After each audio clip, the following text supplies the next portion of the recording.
to the 4321. Thank you for joining us today as we begin to look through the Old Testament book of Psalms.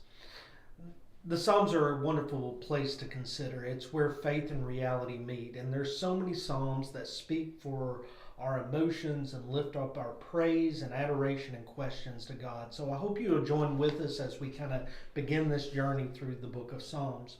We're in Psalm 1 today, and we're going to begin reading in verse 1. How blessed is the man who does not walk in the counsel of the wicked, nor stand in the path of sinners, nor sit in the seat of scoffers. But his delight is in the law of the Lord, and in his law he meditates day and night.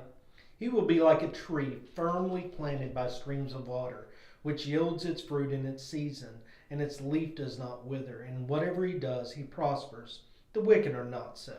They are like chaff which the wind drives away.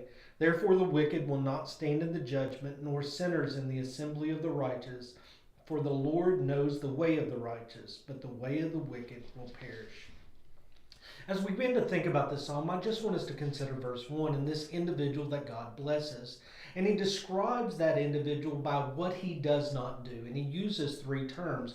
This individual does not walk, nor stand, or sit in the seat of scoffers. And that seems to me the psalmist is saying, this individual does not want to allow his life to be influenced by those things that God considers wrong or wicked or evil. He considers his walk with the Lord as paramount importance, and he doesn't want any outside influence to persuade him from the path that he has chosen to follow. And that's a really good example for us, making sure what chooses to influence our lives and how much time we allow ourselves to be in their presence and how much influence they can exert. And it just tells us to be careful. If we're going to be serious about following the Lord, if we want to be this individual the Lord bless us, make sure where we spend our time and what we allow to influence us. Yeah. A lot of people have argued that this first psalm is really, in a lot of ways, just a summation of all the psalms, and I think there's some truth to that. Verse 1 begins with, blessed is the man. Well, what does blessedness look like? Verse 3 says, the person who is blessed is like a tree planted by streams of water that yields its fruit in its seasons, and its leaf does not wither. In all that he does, he prospers.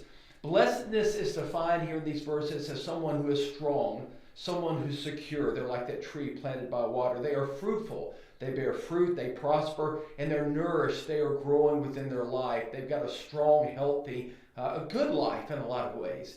And he contrasts this with the wicked. And he says the wicked ultimately are unstable. They're like the chaff that's driven by the wind. And they will not stand before God in judgment. That doesn't mean they won't be judged. It means that when the judgment comes, they have no strength about them. They cannot stand before God. And it really begs us to ask ourselves, in light of what David has reminded us, what type of life do we have? Is it a blessed life, or is it one full of wickedness and weakness? Joel Osteen famously wrote the book, Your Best Life Now. We can't have our best life here on this earth, but we can have a blessed life when we follow God's word. Hope you do that in your life. Well, thank you for joining us today. I hope you got something out of the text today. If you have any additional thoughts, let us know in the comments below. We'd love to hear from you. Hope you can join us tomorrow for Psalm 2.